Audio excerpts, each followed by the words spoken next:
How's it going, dudes and dudettes? Name's Fox Soul. Welcome back to the channel. Welcome back to some more Wavering Waves right here on the channel. If you don't know, right now we are pretty much every single day posting up videos as much as we can, doing live streams on the channel, and just enjoying and having a blast with this amazing game. So in today's video is basically, I want to consider it, the starter guide to Wavering Waves, what you should be focusing on, what you should be working on, basically my guide structure of what I've been doing to get to where I'm at now. And not everything in here is going to work for everybody, I don't believe, but maybe, just maybe, there is a couple of tips and tricks in here that may help someone out. So let's just go ahead and get started and have a good old conversation.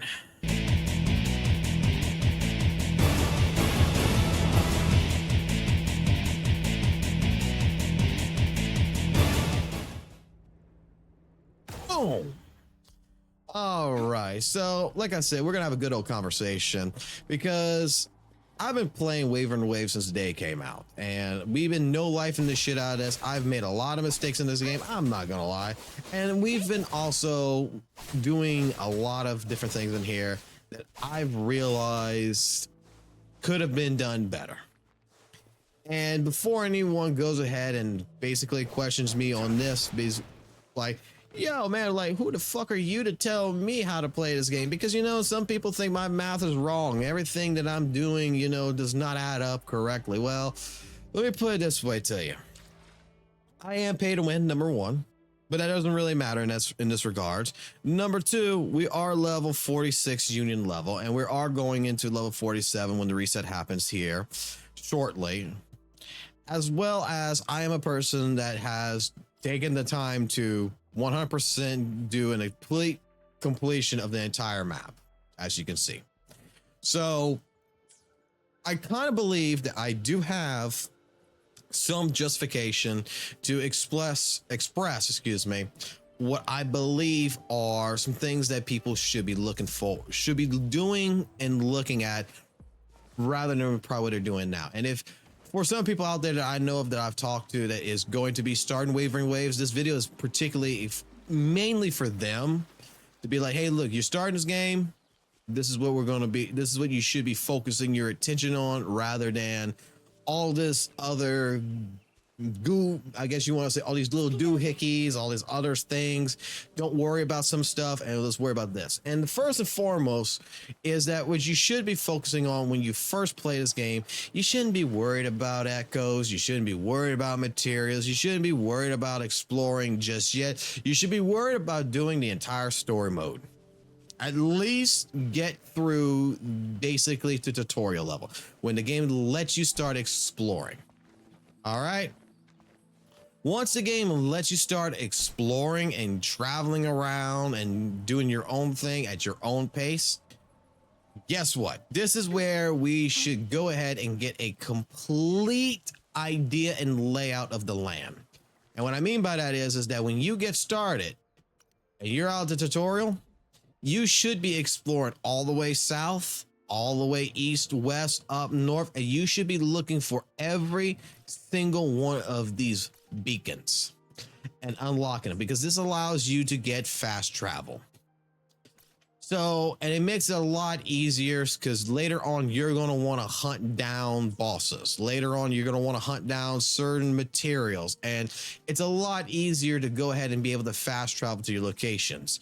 Now the ending part right here, I'll say here, for the Northfall Barrens, you will not be able to do this until you get towards the end of the story of chapter 1, but you can get all the way to Desert Rock. So just work on, at first and foremost, before you work on anything else, before you spin your waypoints and everything else to get experience points and everything, go travel. Go explore, go get an idea of the way of the land, get the idea of the landscape, get your bearings down place, go get those beacons and set yourself up so that way you can fast travel across every single area. I would recommend go find an interactive map on Google, for Wavering Waves, and that will help show you where each and every one of those beacons are at, and go to each one of those locations and unlock them. Once that's done, then we would get back into starting the story mode and finish it as fast as possible. It should only take you a half a day, in all honesty. That's what it took me and my friend Val. We went straight into the game. When we first came out, we were done within that day. That's like when we got started, it was a day later, we were done with the story. It was over and it was done with.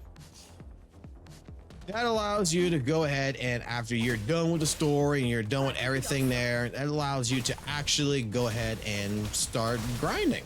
Start doing the next part, which is having, you know, the side quests and everything else to start building up for your union level. It gets every area, everything that you need unlocked, ready to go. And like I said, that is where my recommendation 100% would be, is get those first story missions out, get the beacons out, and get the side quests done. When it comes to it, you'll have what's called exploration quests. Get that taken care of, get that done, because that will help, you know, in particular, a couple of different areas, which I will show. You'll come over here and you're going to notice in this area right here, the Sea of Flames, that you're going to be burning up. But if you do the exploration quest, you'll make it to where this area is safe. There's over here in this area, the Fallen Grave, where there's a fog of war. So every time you enter it, it kicks you back out. You got to do the exploration quest there. And those exploration quests that you'll be doing, there is one little particular issue with them, is that in some cases you will have to wait an actual full day, not in game, but in real time, before the mission allows you to continue. So that is just something right now you should be, you know, mindful of if you're brand new to the game. But get those exploration quests done, and they give you a good amount of XP. They'll give you, you know, 2,000 Union XP for doing these side quests. Some side quests only give you 20 to 30, but a lot of them will give you above 100 to almost like a couple thousand. Now, with that being stated, and you're in this game right now, what I would tell you is the next thing you should be focusing on is your data bank. You have 20 levels that you need to get through.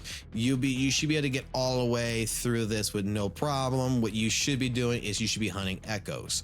When you're building up the progress of your echo collection, you'll see the highest drop rates 3. It'll go up to 4 when you get to 9, and when you get all the way 15, it'll be 5. And in order to help build that up and help and get your, you know, your database up, because you're going to need to look for echoes. Right here is where it will show you, you know, hey, what is the highest rarity you have ever collected of something. You'll be able to actually scroll down to the very bottom right here. Be able to click, let's say this guy right here would be purple. I'll be able to track him. I'll be able to go here, press detect, and then it will show up on the map each time, like, hey, I come here, I go kill this one, it'll disappear, and it'll show me somewhere else on the map where this echo's at, to go ahead and collect them, so that way I can get them at the rarity that I want them. Excuse me, let me go ahead and take a sip of my drink right here real quick. My throat seems to be a little bit dry right now. I do apologize, but I would definitely go ahead and focus on that. It's just that it is, once you're done with those areas and you're done right here, you've gotten your echoes, you've gotten your echo database and everything else. A couple mistakes that I've made is don't focus any attention in the beginning on echoes. Do not focus any attention on these echoes when you first start at all. This is the biggest thing that I could say. Like, I'm still not even focused on these echoes right now. I'm waiting right now for an event to come in to get double echo XP before I even focus any attention on here, because holy crap, does it cost a lot to go ahead and even level and tune these guys up. What you should be focusing on is you should be focusing on what is going to be your primary team. What have you been pulling? What characters do you like? What characters do you not like? And in all honesty, it's like, you know, I like Gian. He is a brain dead character. Basil, right here, I mean, I'll be honest, like, she's good. Baya's pretty good. And, you know, we got her to see to summon 6. Yenlin's great. I mean, she's not part of my main team. Mortify is, but you know, like there's certain characters that I particularly care for and I focus my attention. That's where the guidebook comes in real handy. Okay, because you should be already focusing on your daily request right here. That's just 2000 Union XP. But you'll have the option of going ahead and challenging bosses. The bosses you go fight and get, you'll get cores. You'll get those cores, you put them into for your unit to help ascend them. Same thing for collecting flowers and such. I would be mostly focused on building my main team at this point now, because by this point in time, playing the story mode, doing your summons here and there, getting the characters you get, you'll start building a liking for what characters you like and what you don't like. And then at the same point in time, the gotcha gods will come down and say, hey, look, this is the character you're going to play. You're going to play this. And, you know, by all means, you're going to be playing it. I mean, I wanted to play as Cal, but look what ended up happening. I got all the summons of Virginia, and that's a story for another day. But in any case scenario, that is what you do. You focus on your first team, not your second team, not your third team. You focus on one team. You build them up. You go ahead, and then this is where, once you're serious about the team, you like the way they play, you like the way they're union together, you like how they work together. Now we're going to focus on what is the better set to work with. Now, this is where I think a lot of people are going to probably come into a disagreement with me on, but I will tell you right now, this is the mistake that I made. People are going to tell you to focus on echoes. I'm telling you not to focus on echoes. Okay? I'm telling you 100%. You can argue with me all you want. I'm sure hopefully there's going to be a few people out there that's going to understand and agree with me on this, but don't focus on the echoes. You want to focus on the materials. And the echoes are great. Don't get me wrong. We're going to need them in the future, but not at the point that you're playing right now. You're not at the point right now to go ahead and do that. Okay? There's no need in any reasoning why you should be even worried about that. What you should be worried about is in the guidebook right here, there is these forgery challenges. Okay? And you see how you got different forgeries. You have, you know, the Flaming Remnants, the Forest, the Road, the Moonlit, the Marigold Woods. You have different items right here. What you should be focusing on is you should be going ahead and looking at your resonators, whatever your main team is, and go look at their actual forte, which is their skill tree here. And from their skill tree, you can take a look to see what basic, what materials you need to help lift up this skill. And you'll see, like right here, we got 2 skills left that we're waiting right now for the reset to happen to fight the boss to get 1 bell, and then go ahead and we're going to synchronize what we need to go ahead and level this up, and then boom, we're pretty much good. We're good at this point. We need to get that ready for when we hit resonator rank 5. And this is what you should be most concerned about right here, building this up. Building up the materials, building up your weapons. Like I stated, echoes right here. These echoes, you should not even worry about leveling these guys up or tuning them at this point.